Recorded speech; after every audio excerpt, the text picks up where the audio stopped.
Buat Tika dan Bapak Ibu sekalian, izin pagi hari ini kami datang ke sini itu dalam rangka melakukan sosialisasi, literasi, berbagi dengan adik-adik semuanya tentang investasi dan juga merancang masa depan. Pasti langsung bingung ya, baru kelas 11 itu berarti, saya tuh kadang mikir Ibu, kelas 2 iya.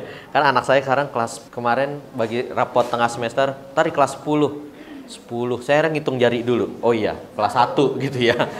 Agak-agak bingung gitu, maklum. Gennya beda gitu ya. Jadi mungkin masih bingung ya adik-adik sekalian. Baru sekolah, kelas 11, kelas 2 SMK, lalu udah ngomongin masa depan. Ngomongin investasi, ngomongin pensiun. Gitu ya. Kok masih jauh banget? Kerja aja belum, nikah belum, gitu ya. Boro-boro nikah aja belum, kerja belum gitu ya. Tapi udah ngomongin tentang hari tua gitu. Pertanyaan saya cuma satu. Tua pasti nggak? Pasti. Nikah mau? Pasti. Iya. Nanti mau nikah? Mau? Yang belakang yang cowok mau nikah? Ada cowoknya kan? Ada nih anak cowoknya? Ada ya? Oke. Pertanyaannya begini, mau pergi haji? Mau. Umroh? Mau. Punya anak? Mau. Ya nanti, maksud saya nanti. Pertanyaannya, butuh uang nggak itu semua? Butuh. Usianya berapa sekarang? 16, 17, oke? 17 tahun. Average rata-rata 17 tahun. Oke, pertanyaan saya sekarang sederhana sebelum saya masuk. Mau nikah umur berapa? 25, 24, 21, 219. Oke. Ya. Oke. Yang mau nikah umur 21, 25 berarti 4 sampai 8 tahun dari sekarang, yes. Itu maksud saya. Kenapa? Nanti kita diskusikan tentang itu. Ketika pengen nikah 4 sampai 8 tahun yang akan datang, gitu ya. Lalu setelah nikah punya anak, kalau udah nikah harus beli rumah, misalkan gitu ya. Lalu pengen pergi haji itu di Jakarta antriannya 30 sampai 35 tahun. Jadi kalau teman-teman daftarnya sekarang usia 17 tahun, maka pergi hajinya umur 50 tahunan, 40 tahun. 30 tahun itu udah paling cepat. Maka daftar hajinya sekarang, keluar uangnya sekarang. Butuh duit kan ya? Oke. Nah, sekarang pertanyaan saya, angkat tangan ya. Dapat uang jajan? Dapat. Berapa? How much? Yang 50.000 ke atas angkat tangan. 100.000 ke atas angkat tangan. Per hari 100.000 ke atas ada 20 sampai 50.000 angkat tangan. Ini yang nggak angkat tangan di atas 200.000.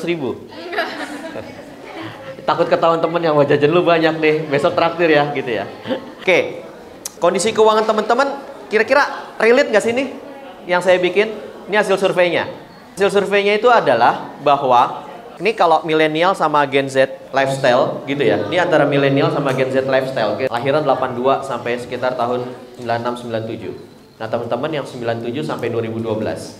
Gitu ya. Yang pertama, jadi kalau anak milenial yang orang-orang tua, uang itu habis untuk kebutuhan sehari-hari, daily necessary gitu ya, kebutuhan sehari-hari, makan dan yang lainnya, sama saving. Kalau anak Gen Z, uang itu habis buat apa? Ini yang paling bawah. Paling bawah itu apa? Entertainment and eating out. Lalu di atasnya apa lagi nih? Fashion and accessories. Nah, kondisi keuangannya sekarang menurut hasil survei, teman-teman yang Gen Z, uangnya itu habis adalah untuk kebutuhan entertain and fashion dan teman-temannya. Real. Sepakat? Sepakat ya? Sepakat? Enggak? Ada yang enggak? Nanti saya tanyanya berikutnya. Kalau yang enggak sepakat, boleh. Nanti kita obrolin, uangnya habis buat apa? Gitu ya. Kebutuhan kita ini. Tadi saya nanya, mau nikah umur berapa?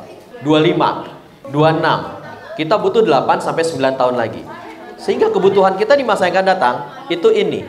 Teman-teman, 8 tahun lagi, teman-teman butuh dana untuk menikah. 9 tahun lagi, setahun setelah nikah, teman-teman butuh dana pendidikan untuk anak. Teman-teman mau pergi haji, tadi kita sepakat bahwa rata-rata di Jakarta haji itu antriannya sampai dengan 30 tahun. Berarti sekarang kita butuh tabungan untuk haji. Yang berikutnya teman-teman butuh dana pensiun, beli rumah dan yang lainnya.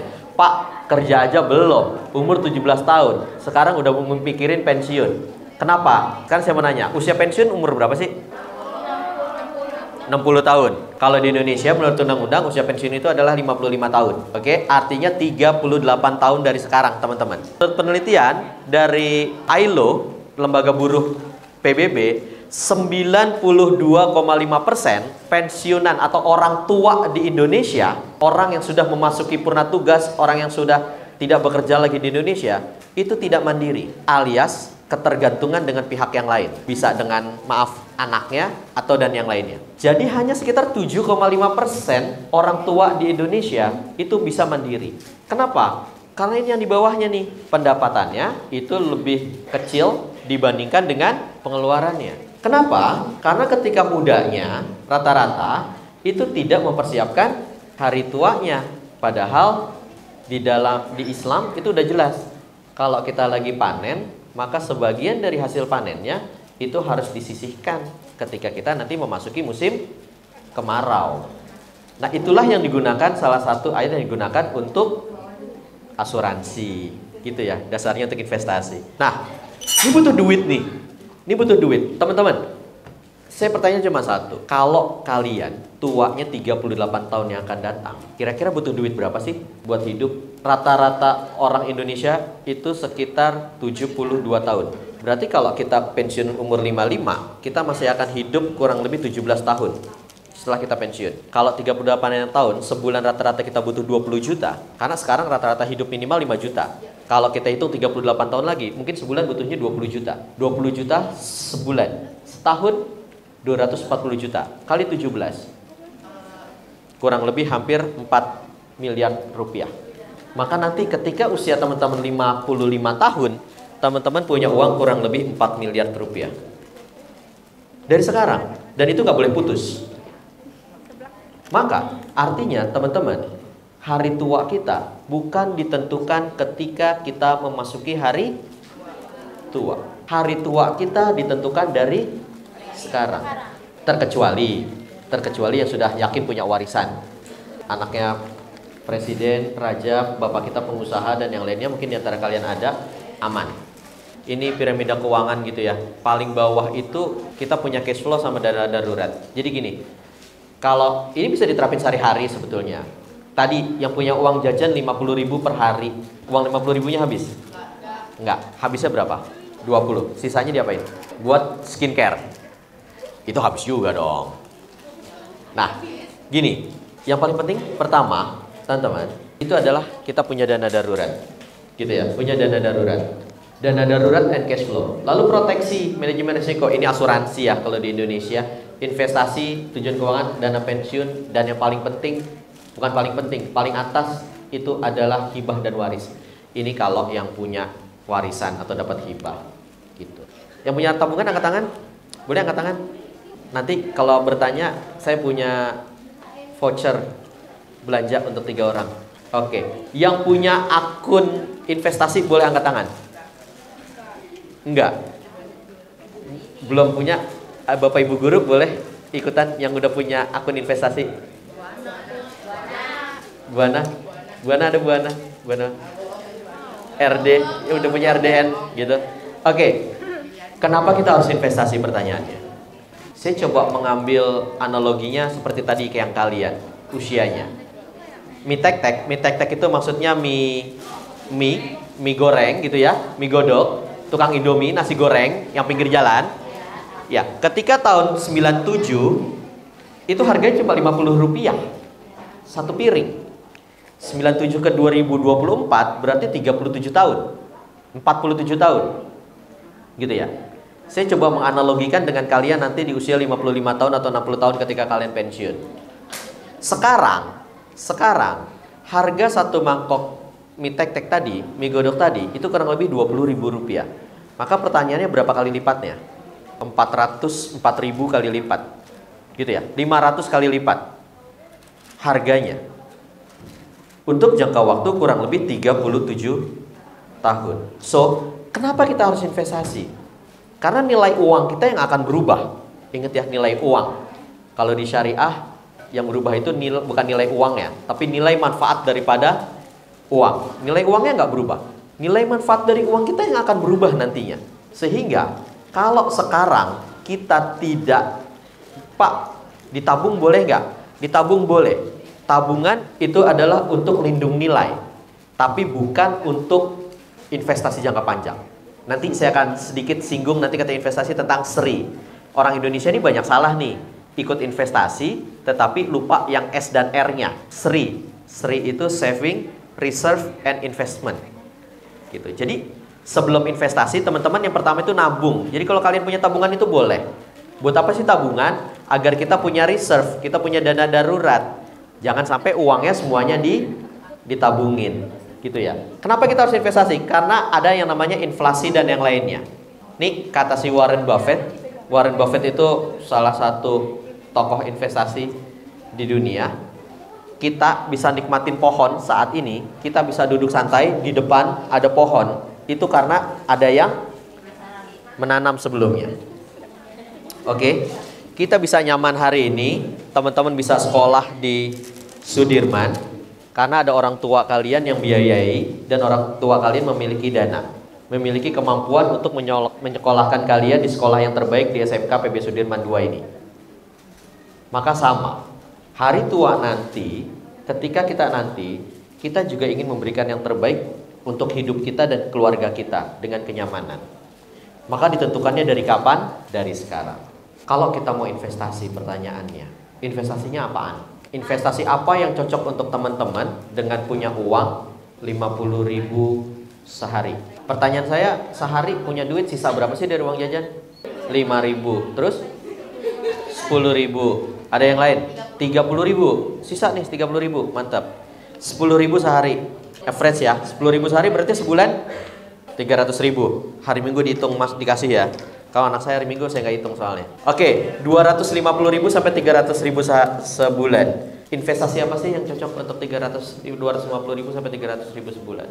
Bitcoin, LM, atau yang lain? Yang pertama, teman-teman, kalau kalian mau investasi, maka yang pertama itu pahami dulu kalian investasinya mau ngapain. Uang yang akan kalian tanamkan ke dalam investasi itu untuk apa? Tujuannya ngapain? Oh, saya mau nikah 8 tahun lagi. Terutama untuk yang cowok. Kalau yang cewek kan quote on quote bisa nunggu aja calon suaminya gitu kan ya. Tapi kalau yang cowok kan wajib ngebiayain atau nyiapkan dananya.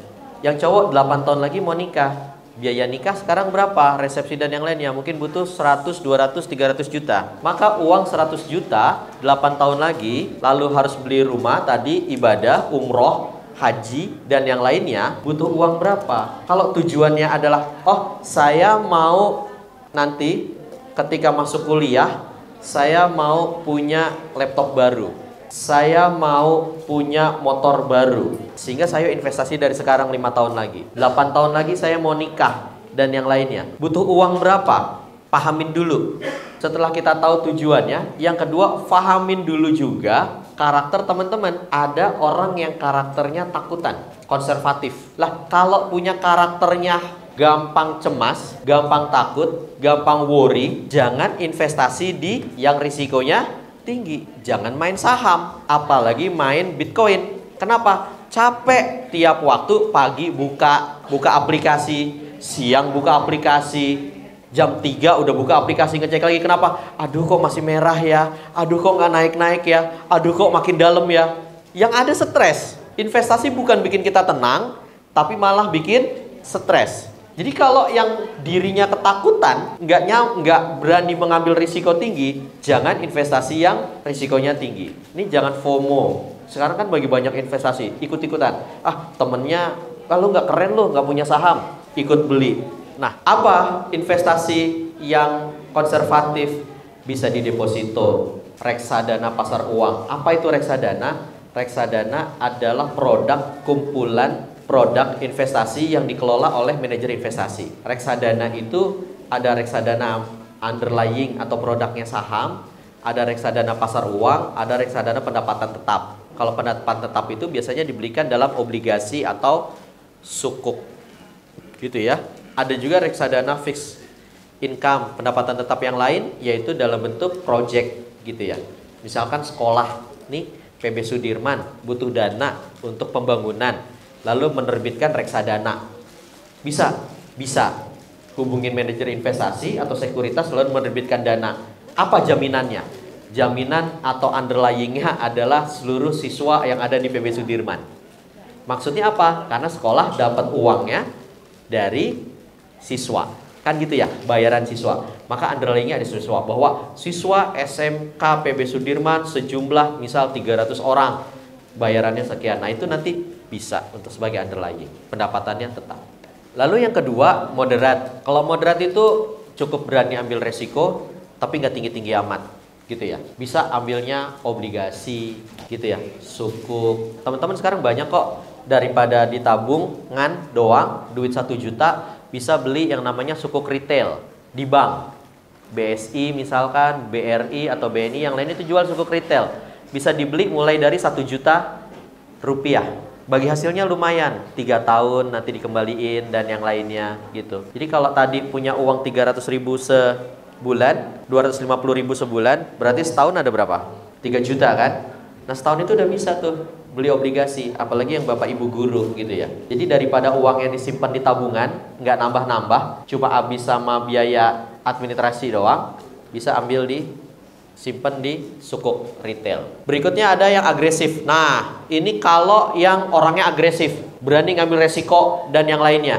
Udah, investasinya kemana? Ambil di saham, ambil di ETF gitu ya, ambil di reksadana, underlying saham dan yang lainnya. Yang mana kalian? Hanya kalian yang tahu. Lalu yang kedua, setelah kalian tahu tujuannya buat apa, karakter kalian kayak apa. Nah yang ketiga, jangka waktunya mau ngapain? Tadi 8 tahun.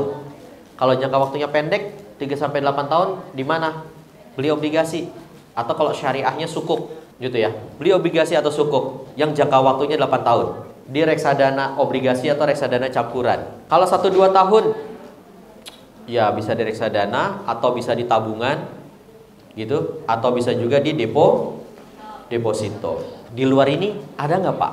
Selain di pasar modal atau pasar uang, ada. Tadi yang disebutkan temennya yang di belakang, yaitu nabung emas.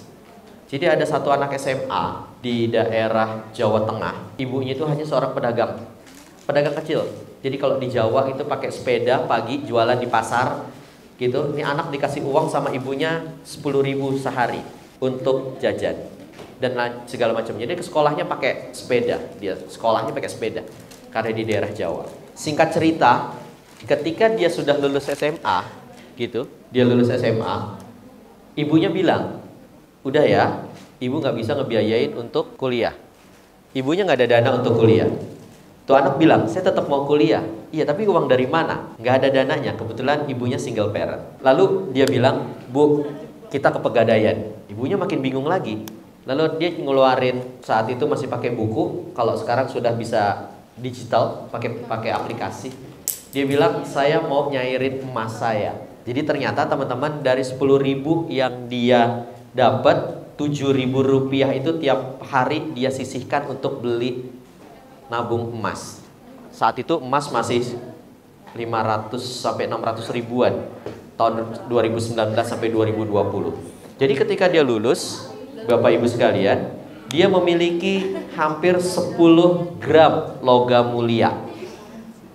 Yang saat itu ketika ditukar itu cukup untuk dia masuk perguruan tinggi. Pertanyaan tadi, yang cowok 8 tahun lagi mau nikah, atau kalian mau nikah 8 tahun lagi, butuh berapa? Lah sekarang dengan kalian punya uang 10.000, 300.000 dan yang lainnya, teman-teman udah bisa. 300.000 itu berarti kalau sekarang harga emas sekitar 1,5 juta per gram logam mulia, LM itu adalah 1,5 juta sebulan, berarti kalian udah punya 0,3 gram. Setahun teman-teman udah punya 2 gram. Kalian lulus kuliah, kalau kalian konsisten sampai kalian lulus kuliah, kalian udah punya kurang lebih 10 gram. Di Eropa dan juga Amerika misalkan, usia kalian SMA itu bukan suatu hal yang aneh untuk bermain di bursa efek, main saham dan yang lainnya, beli emas dan itu bukan sesuatu hal yang aneh. Tetapi di kita, di Indonesia, investasi, menabung dan yang lainnya itu adalah sesuatu hal yang aneh, yang belum penting. Kenapa? Karena tinggal minta ke orang tua. Nanti ada orang tua ini, oh masih lama lah nanti gitu ya. Tadi endingnya adalah ketika kita tua, kita nggak bisa mandiri. Ketika kita tua, kita tergantung dengan anak. Ketika kita tua, kita tergantung dengan baksos. bansos, tergantung dengan yang lainnya. Kenapa? Karena ketika di usia muda kita, sekolah dan yang lainnya, kita tidak bisa menyisihkan sebagian dari harta kita untuk hari tua kita. Apa saja pilihan investasi? Ini ya. Tadi saya sudah singgung sebagian. Tabungan, deposito, emas, properti, pasar modal. Pasar modal itu tadi ada saham, obligasi, dan yang lainnya. Yang paling gampang yang mana?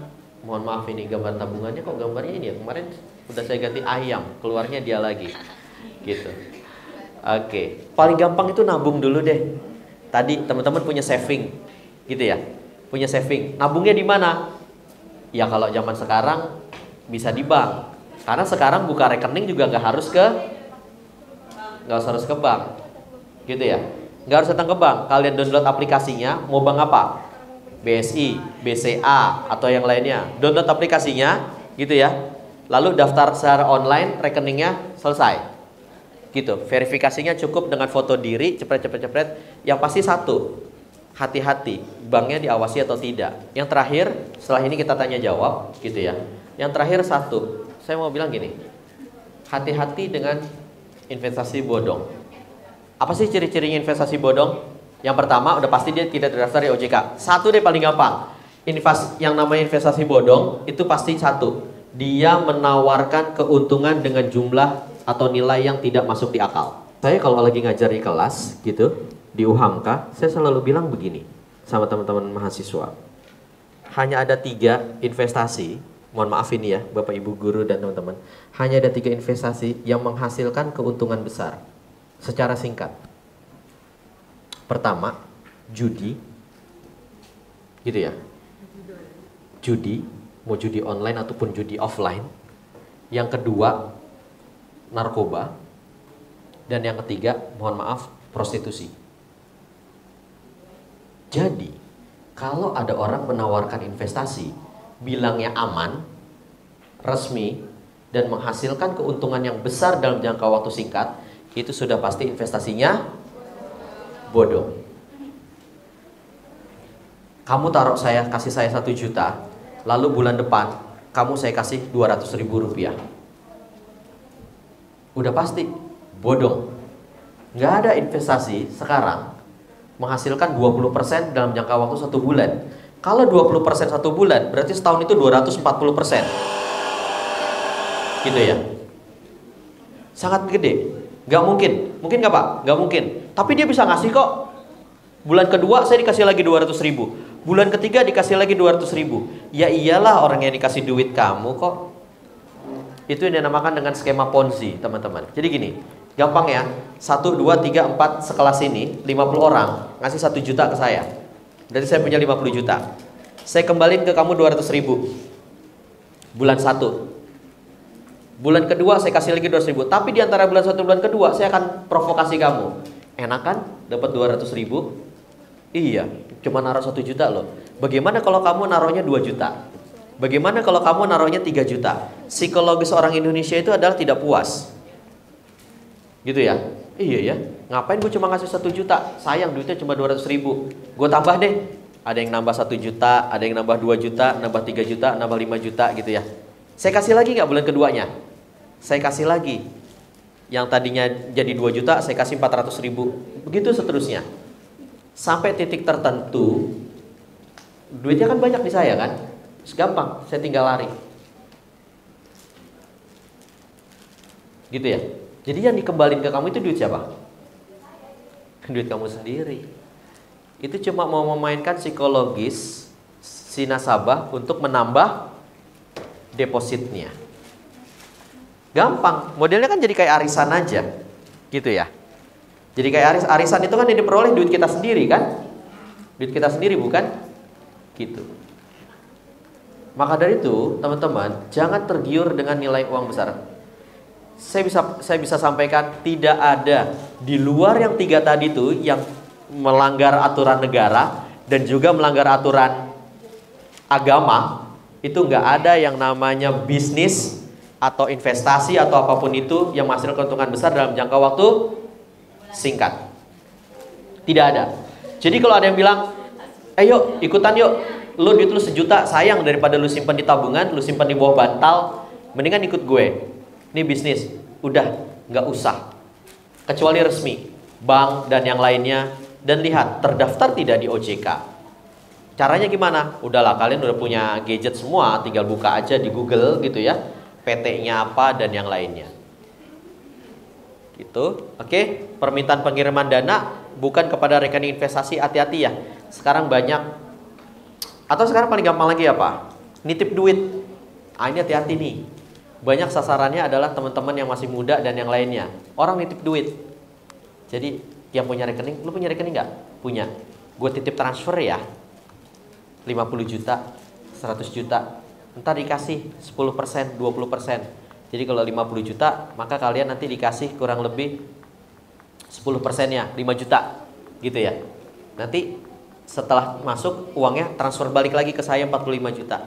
Hati-hati, jangan. Kenapa? Karena biasanya itu adalah salah satu modus untuk TPPU, tindak pidana pencucian uang, dan tindak pidana terorisme dan yang lainnya.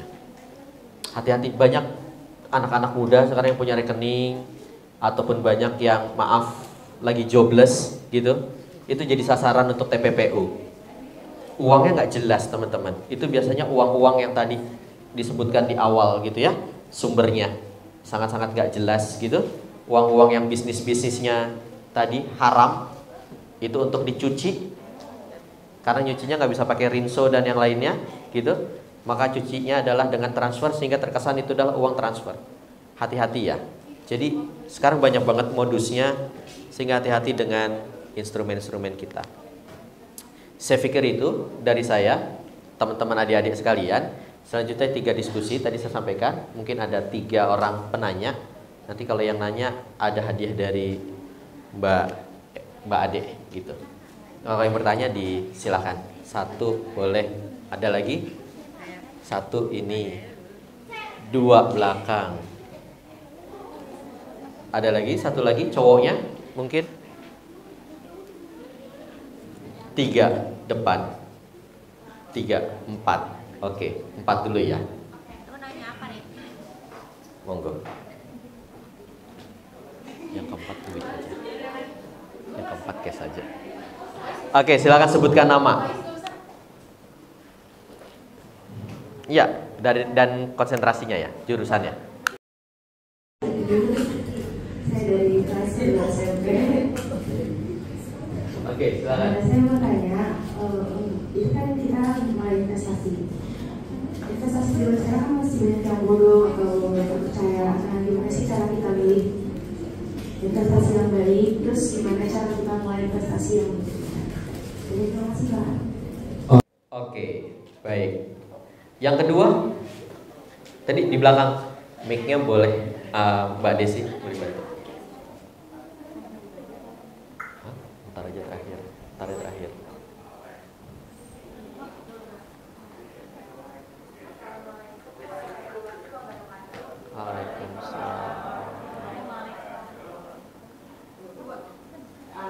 Perkenalkan, nama saya Alexa Priscilla dari kelas 11 akuntansi. Saya mau nanya, kalau misalnya untuk pelajar kayak kita gini, apa sih investasi yang bagus yang kita jalani? Sekian, terima kasih. Baik, waalaikumsalam warahmatullahi. Yang 3 ke 4 ditahan dulu ya. Saya jelasin yang ini dulu. Maklum, udah usia takut lupa. Yang pertama, saya nyambung nih kan, pertanyaannya nyambung. Yang pertama, gimana sih cara milih investasi yang baik agar kita nggak terjebak dengan investasi bodong? Tadi yang saya sebutkan, yang pertama, gitu ya. Jangan tergiur dengan iming-iming keuntungan yang besar. Gitu. Jangan tergiur. Udah pasti kalau iming-iming yang besar, itu udah pasti, karena gini, udah pasti bodong. Kenapa? Tapi belum tentu juga Pak. Iya, orang bilang gini, orang bilang investasi paling aman apa? Bikin kontrakan. Siapa bilang kontrakan itu gak ada risiko? Yang kontraknya kabur, kontrakannya rusak, dan yang lainnya. Orang bilang lagi, lu tidur aja lah Pak, gak ada risiko. Tidur aja ada risiko. Apa? Gak bangun lagi. Iya, Teman-teman, apa sih risiko? Risiko itu adalah ketika kita tidak, risiko itu adalah sesuatu yang menyebabkan kita tidak bisa mencapai tujuan kita. Tidur tujuannya ngapain? Istirahat. Segala sesuatu yang menyebabkan kita tidak bisa istirahat saat tidur, maka itu risikonya. Istirahat dan bangun seger, gitu ya. Ya kalau meninggal kan nggak bangun lagi. Tetangga berisik, nggak bisa tidur dengan nyaman, itu risiko dan yang lainnya. Jadi nggak ada segala sesuatu di dunia ini kita tidak ada risikonya. Maka investasinya bodoh ngapain? Yang pertama, iya jangan tergiur dengan itu. Yang kedua, lihat legal atau tidak. Gampang kalau sekarang mau investasi legal apa enggak, buka di Google, buka OJK, lihat dia legal atau tidak. Bank. Sekarang banyak bank itu online gitu ya. Bank online gitu, ada Neobank, ada Shbank yang punyanya Shopee gitu ya. Lalu apalagi kemarin itu Halo Bank atau yang lainnya. Legal nggak sih? Lihat di OJK ada atau tidak. Ada juga model peer to peer lending gitu ya, pembiayaan yang jaminannya adalah pekerjaan. Dulu ada yang namanya Santara atau yang lainnya. Lihat terdaftar tidak di OJK. Itu bedanya, gampang banget gitu. Kecuali yang ngajak temennya, tetangga lagi buka bengkel lalu diajak joinan. Temen kamu usaha jilbab jualan misalkan, kamu diajak join, yaitu jangan dicek di OJK, nggak ada gitu kan. Itu tinggal analisis kamu aja, orangnya bisa dipercaya apa tidak, bisnisnya profitable atau tidak, dan yang lainnya. Oke, nyambung ke yang kedua, bisnis apa? Investasi apa yang cocok untuk kalian karakter anak SMA? Semuanya cocok. Semuanya cocok. Tergantung tadi pertama itu tadi. Tujuannya buat apa? Investasinya. Yang kedua, karakter kamu apa? Saya nggak bisa bilang investasinya saham, sementara kamu karakternya takutan, konservatif ya, orangnya ketakutan gitu ya, khawatiran, cemas gitu, ya repot. Kalau sahamnya lagi merah, bisa dak-dikduk mulu, duitnya hilang, gitu ya. Itu. Lalu yang ketiga, jangka waktunya mau berapa lama?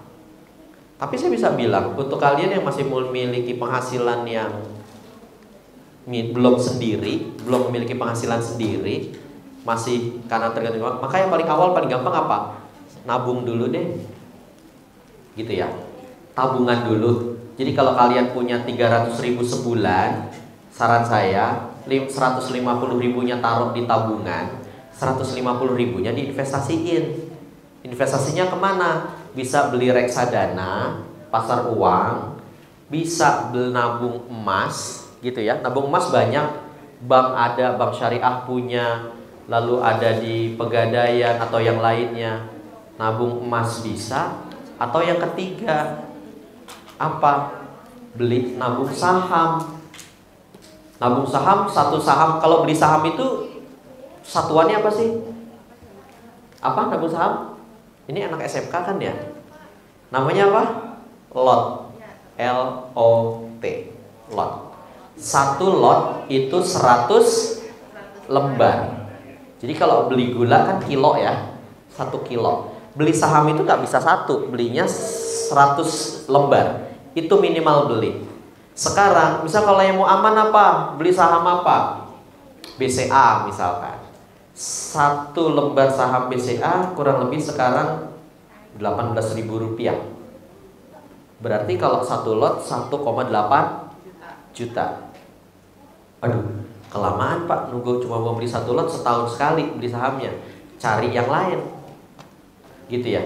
Yang fundamentalnya bagus, fundamental itu keuangannya bagus, dasarnya bagus, tetapi memiliki prospek jangka panjang. Kamu bisa nabung sahamnya. Astra misalkan, saham Astra bagus nggak Pak? Insya Allah bagus. Kenapa? Selama orang Indonesia masih beli mobil sama beli motor.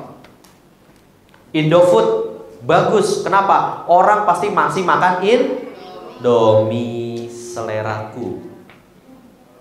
Konsumtif masih bagus.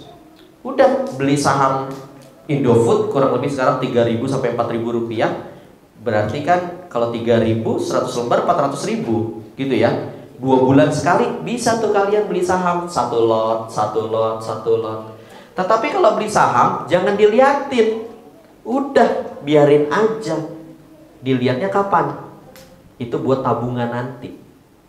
Gitu teman-teman. Gitu ya untuk yang kedua ya. Jadi apa yang cocok? Tergantung. Gitu ya. Tergantung apa? Tergantung tujuan, karakter kamu dan jangka waktunya. Oke. Yang ketiga, boleh tadi yang ketiga siapa? Tadi mana? Oh yang depan. Oke. Yang keempat tadi di belakang lagi.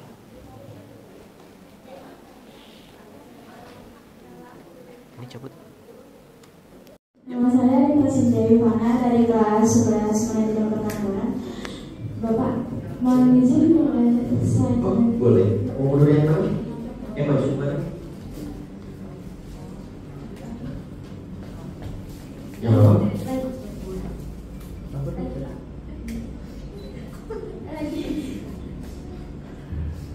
Nah, di sini. Itu perbedaan dari pendapatan sama pengeluaran di defisit sama surplus itu apa? Ya, makasih. Oh. Yang keempat, boleh? Iya. Warahmatullahi wabarakatuh. Perkenalkan, nama saya Jessica dari kelas 11 akuntansi. Aku mau nanya, tadi kan investasi kita termasuk ke pegadaian ya Pak. Nah, kalau misalkan kita berinvestasi ke pegadaian, lalu pegadaiannya bangkrut, terus uang kita gimana? Yang kita investasi itu? Oke. Baik. Makasih. Iya, sama-sama. Kembali kasih.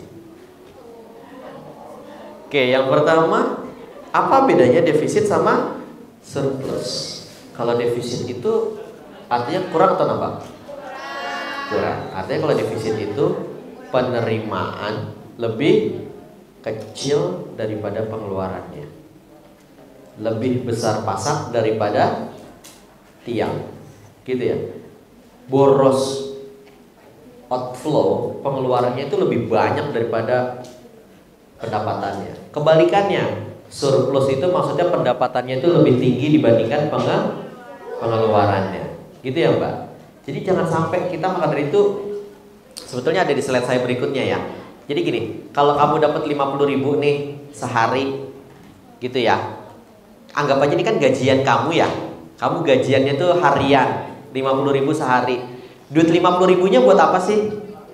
Maka kalau menurut orang keuangan, menurut financial planner, perencana keuangan, kebutuhan pokok kita itu adalah 40%. Jadi kalau kamu dapat 50.000, 20.000-nya itu untuk kebutuhan pokok kamu. Apa kebutuhan pokoknya? Jajan, transport. Kalau yang diantar jemput berarti kan nggak butuh transport lagi, gitu ya. Berarti buat makan kamu, jajan itu 40-50%.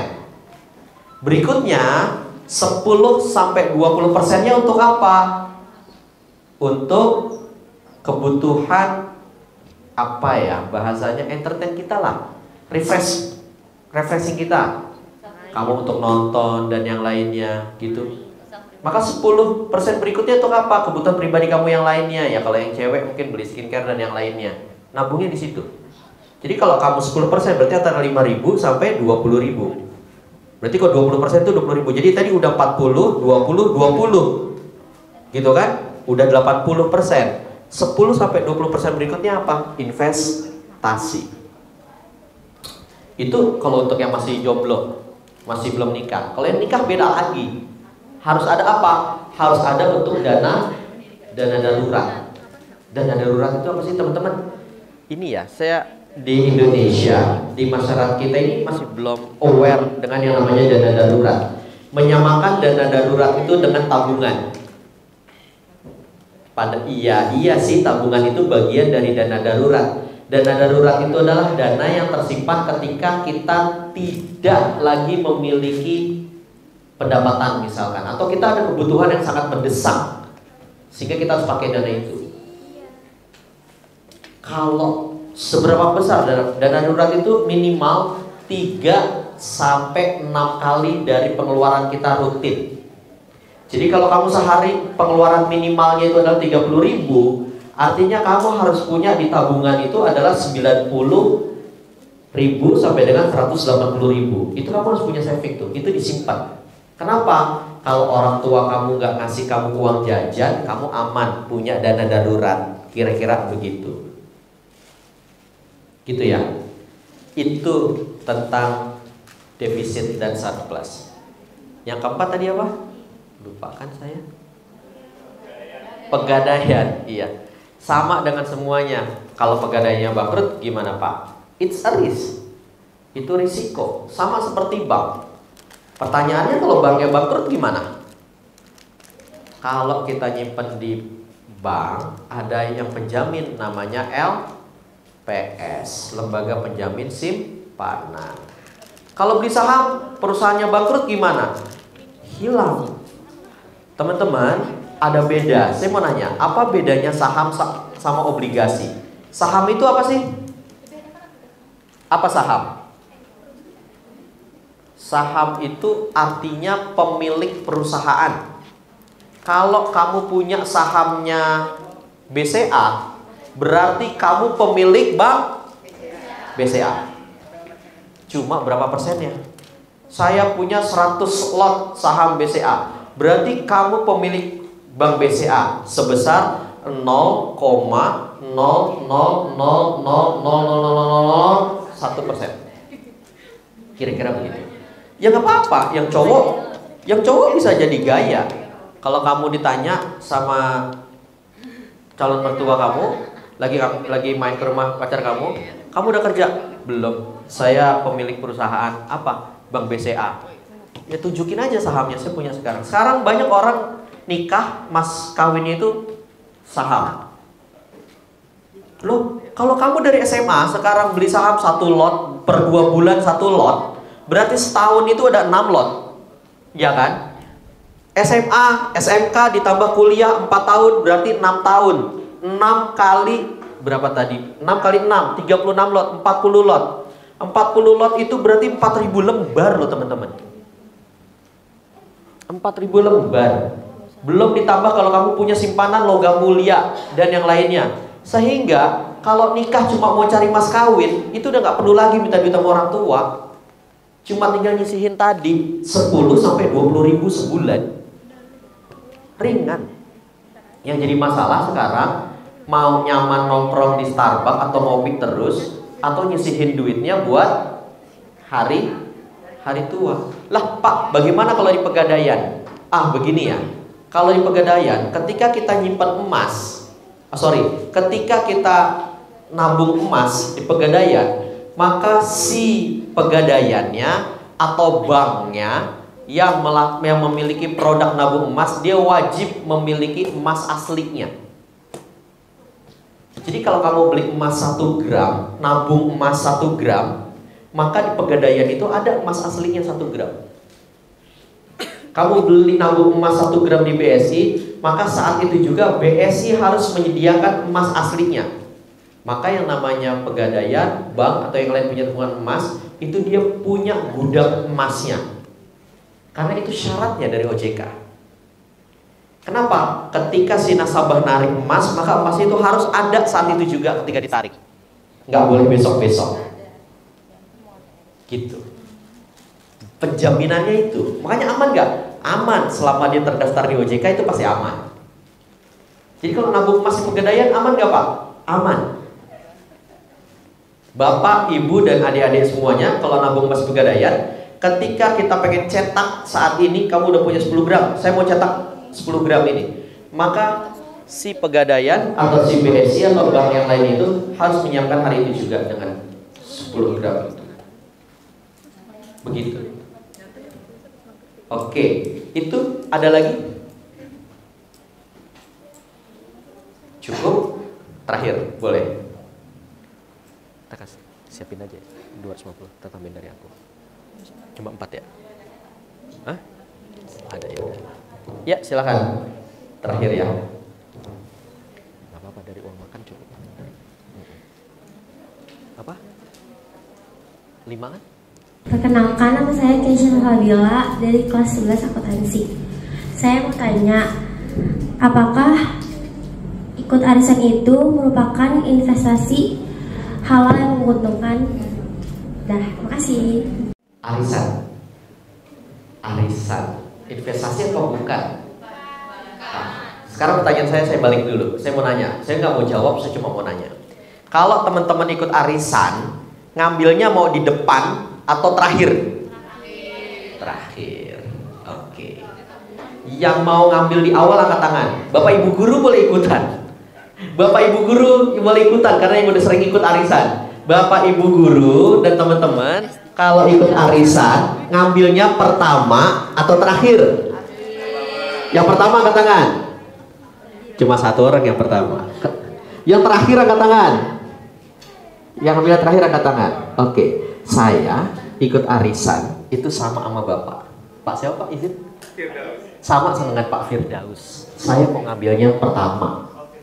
Kenapa? Saya nggak mau bahas dari halal haram syariahnya ya, karena saya bukan orang syariah. Saya khawatir salah kalau jawab itu. Tetapi saya mau tanya, saya dari sisi finansial, kenapa saya ambil pertama? Begini, kalau arisan kita 1 juta sekali arisan, yang ikut ada 40 orang. Berarti 40 juta kan? Dapatnya 40 juta. Kalau saya ambil sekarang, bulan ini, saya dapat 40 juta. Bisa beli apa 40 juta? Saya beli motor dapat 2. Oke? Tadi yang nanya siapa aja? Yang Mbak Desi bantuin orangnya. Saya dapat 2 motor. Oke? Clear ya Pak Firdaus ya? Nah, yang lainnya yang berprinsip dapatnya belakangan, berarti 40 bulan kemudian, 4 tahun kemudian. Maka pertanyaan saya, yang 4 tahun kemudian dapat apa 40 jutanya? Oke? Ya, foto dulu yang di belakang. Oke, sudah? Oke ya, lanjut lagi nanti. Jadi begitu teman-teman. Gitu ya. Jadi kalau ikut arisan, yang nanya ini di belakang, yang ikut arisan itu mau ngambil di depan, ngambil di belakang? Ngambil di depan. Kenapa? Nilai uangnya lebih bermanfaat. Karena arisan itu tidak bertumbuh, tidak ada bagi hasilnya. Kamu nabung 1 juta, ikut arisan 1 juta, nerima sekarang sama nerima ke 40, 4 tahun yang akan datang, dapatnya sama 40 juta. Bahkan rugi. 40 juta sekarang kamu bisa beli motor 2, 40 juta yang akan datang bisa jadi harga cuma dapat 1 motor. Karena harga motor meningkat, harga uangnya, manfaat daripada uang menurun karena inflasi dan yang lain-lainnya. Investasi bukan arisan. Saya jawab, arisan bukan investasi. Tetapi arisan bisa sebagai bagian dari kita menyimpan uang kita. Tapi tadi kalau ngambil arisan, maka saya kalau ikut arisan, saya pasti ngambil yang pertama. Jadi ikut arisan nih, nggak ada yang mau kan? Dikocok keluar namanya si A. Saya mau belakangan aja deh, bentar. Si B, saya udah bilang kalau di keluarga saya ikut arisan atau yang lain, saya bilang udah yang pertama gak usah dikocok. Kenapa? Gue yang ngambil. Wah, lagi butuh duit, senyum aja. Tapi satu, kalau saya ikut arisan, ketika ambil di depan, uangnya jangan dipakai untuk yang konsumtif. Kalau enggak, rugi 2 kali lagi. Kenapa? Karena berikutnya kita cuma tinggal bayar. Prinsipnya ngambil terakhir karena nggak mau berikutnya cuma tinggal bayar doang. Duit arisannya udah nggak ada kan? Udah dinikmatin. Maka saya kalau ikut arisan diambil di depan, uangnya beliin logam mulia, uangnya taruh di deposito, uangnya beliin saham. Enak banget. Kita punya dapat duit gratis di depan, berikutnya cuma tinggal bayarin kan? Di sininya tumbuh. Nilai logam mulia udah pasti tumbuh. Bapak Ibu, selisih logam mulia 1 bulan belakangan itu mencapai 15-20% sebulan. Bulan yang lalu harga logam mulia masih 1,370-an, 1.370. Per hari ini logam mulia sudah mencapai angka 1.464.000, naik 70.000 rupiah, hampir 50%-an, 20-30%, tergantung. Kenapa? Ini harga emas diprediksi naik. Kenapa? Karena Iran baru ngebom Israel. Kalau perang, orang akan milih saving haven kan? Saving yang aman. Apa paling aman di dunia ini? Saving emas. Wong Nabi juga udah bilang kok, gitu ya. Investasi nyimpen paling aman itu di apa? Emas dan perak. Wah, kita masih nggak percaya, gitu. Itu udah pasti. Tapi investasi emas itu bukan untuk short term, untuk medium and long term. Maka tadi ke pertanyaan Arisan, saya paling menarik. Saya ke Arisan itu selalu jadi contoh saya ketika menerangkan tentang time value of money atau nilai waktu uang. Paling gampang teman-teman mahasiswa memahami nilai waktu uang itu kalau Arisan, guys, contohnya. Arisan, sehingga sekarang mahasiswanya pada ketawa. Ada di kelasnya ikut Arisan berlomba-lomba, ngambil duluan semuanya. Kenapa? Karena rugi kalau ngambil belakangan. Karena udah tahu nilai waktu uang. Gitu ya. Jadi Arisan investasi nggak? Enggak. Gitu ya. Tidak investasi. Karena nilainya tidak berubah. Bahkan nilainya semakin susut nilai manfaatnya ketika kita ngambil arisannya belakangan. Haram halal, Pak, arisan. Sebagian berpandangan menjadi haram karena menjadi hutang. Maka arisan adalah hutang ketika kita sudah dapat dan itu wajib dipenuhi. Kalau kita meninggal, kita udah dapat arisan, berarti si ahli warisnya harus melanjutkan dan membayar arisan itu. Karena arisan tidak dilindungi oleh asuransi. Gitu ya. Jadi bukan berarti kalau yang meninggal lalu arisannya hilang, dianggap hangus. Kalau peserta arisan yang lainnya mengikhlaskan, itu beda. Arisan kalau udah diambil maka jatuhnya menjadi hutang. Begitu ya. Gitu. Jadi harus diingat, ada risiko nggak? Ada risiko lagi ngambil di depan kan? Berarti kita punya hutang. Jadi arisan itu bisa jadi hutang, bisa jadi simpanan. Gitu ya. Jadi itu dari saya. Terima kasih banyak Bapak, Ibu, adik-adik semuanya atas kesempatan waktunya. Dan untuk yang bertanya juga terima kasih banyak. Mudah-mudahan bisa membawa manfaat untuk kita semua. Sekali lagi terima kasih. Assalamualaikum warahmatullahi wabarakatuh. Yang buat sini yang gapen ditinggalin aja.